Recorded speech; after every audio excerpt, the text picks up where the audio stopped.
Salam, bertemu dengan saya di kanal YouTube HKBP Limo. Sebelum kita mendengarkan firman Tuhan, terlebih dahulu kita berdoa. Mari kita berdoa. Tuhan Yesus, terima kasih Tuhan atas hari ini. Tuhan berikan kami kekuatan, kesehatan, sehingga kami bisa belajar firman Tuhan. Berfirmanlah Tuhan lewat hamba-Mu ini, sembunyikan hamba-Mu di belakang salib-Mu. Sungguh banyak dosa yang kami lakukan. Ampuni kami Bapa, supaya kami layak menjadi anak-Mu. Dalam nama Tuhan Yesus kami berdoa dan mengucap syukur. Haleluya. Amin. Adapun firman Tuhan yang akan kita renungkan pada hari ini ditulis di dalam Mazmur 73 ayat 25. Begini bunyi firman Tuhan. Siapa gerangan ada padaku di sorga selain Engkau? Selain Engkau tidak ada yang kuingini di bumi. Adapun tema firman Tuhan pada hari ini adalah pertahankanlah harta sorgawi. Saudara-saudara yang kekasih dalam nama Tuhan Yesus, mungkin kita pernah mendengar perkataan, "Mengapa saya susah? Padahal saya taat akan firman Tuhan, saya selalu melakukan yang terbaik yang ada di dalam hidup saya, sementara ada orang yang tidak mau baca firman, tapi ekonominya lebih baik dibanding saya." Saudara-saudara yang kekasih dalam nama Tuhan Yesus, hidup kita ini adalah bukan hanya untuk duniawi. Yang terpenting adalah hidup surgawi.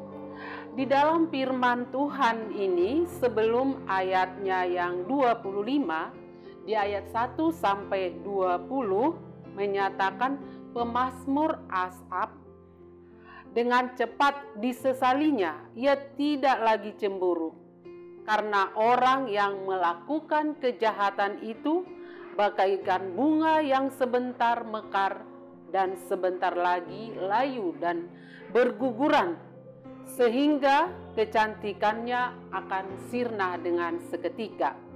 Adapun pemazmur 73 ayat 1 sampai 20, begini bunyi firman Tuhan.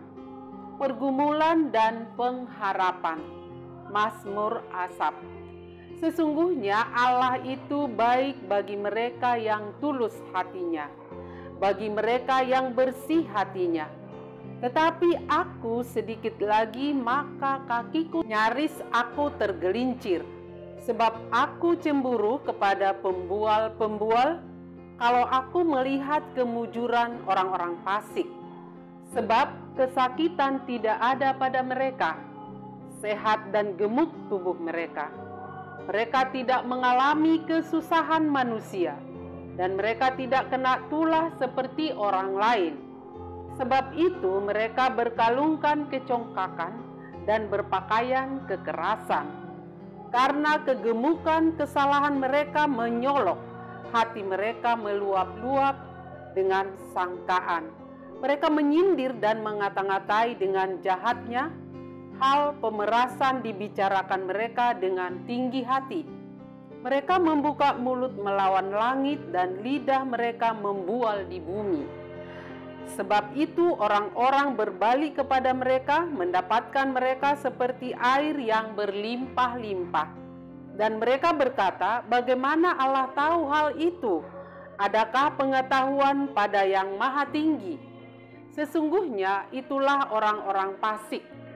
Mereka menambah harta benda dan senang selamanya. Sia-sia sama sekali aku mempertahankan hati yang bersih dan membasuh tanganku tanda tak bersalah. Namun sepanjang hari aku kena tulah dan kena hukum setiap pagi. Seandainya aku berkata, aku mau berkata-kata seperti itu, maka sesungguhnya aku telah berkhianat kepada angkatan anak-anakmu. Tetapi ketika aku bermaksud untuk mengetahuinya, hal itu menjadi kesulitan di mataku. sampai aku masuk ke dalam tempat kudus Allah dan memperhatikan kesudahan mereka. Sesungguhnya di tempat-tempat licin kau taruh mereka, kau jatuhkan mereka hingga hancur. Betapa binasa mereka dalam sekejap mata, lenyap habis oleh karena kedahsyatan. Seperti mimpi pada waktu terbangun ya Tuhan, pada waktu terjaga rupa mereka kau pandang hina. Saudara-saudara yang kekasih dalam nama Tuhan Yesus, sesuai dengan iman orang percaya, manusia dibagi atas dua. Satu, manusia yang beriman, dan satu lagi manusia yang berdosa. Kadang-kadang kita melihat bahwa ekonomi manusia yang berdosa ini lebih bagus dibanding dengan manusia yang beriman, yang taat kepada Tuhan, dan banyak mengalami pergumulan di dalam hidupnya. Ini bukan menjadi suatu patokan buat kita yang beriman.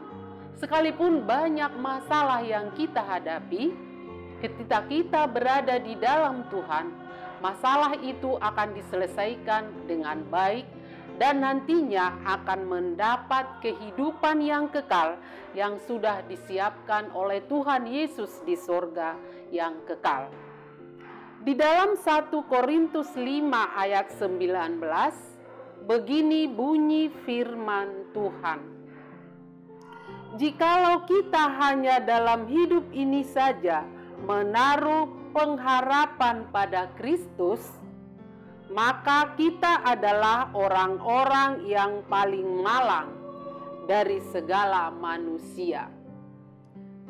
Jadi kita adalah anak-anak Tuhan yang nantinya akan mendapatkan harta sorgawi yang sudah diwariskan oleh Tuhan Yesus. Semoga kita menjalani hidup ini tetap berada dalam naungan Roh Kudus sehingga kita mendapatkan hidup yang kekal. Demikian bunyi firman Tuhan pada hari ini. Semoga kita bisa melaksanakannya. Mari kita berdoa. Terima kasih Tuhan Yesus atas firman-Mu yang sudah Tuhan berikan buat kami, pendengar, dan buat hamba-Mu ini. Sehingga kami bisa kuat ya Tuhan di dunia yang fana ini. Mampukan kami Bapa untuk menjalani hidup sesuai dengan firman Tuhan. Sehingga kami nanti ya Bapa bisa hidup kekal abadi di sorga bersama Tuhan Yesus. Tuhan Yesus berkati semua jemaat HKBP Limo dimanapun mereka berada. Begitu juga ya Tuhan, amang pendeta kami dan inang yang berada di kampung. Berikan hikmat, berikan kekuatan, kesehatan ya Tuhan, supaya bisa berjumpa dengan kami dengan sukacita bersama Tuhan Yesus. Sungguh banyak dosa yang kami lakukan. Ampuni kami Bapa, supaya kami layak menjadi anak-Mu. Dalam nama Tuhan Yesus kami berdoa dan mengucap syukur. Haleluya. Amin. Salam semuanya.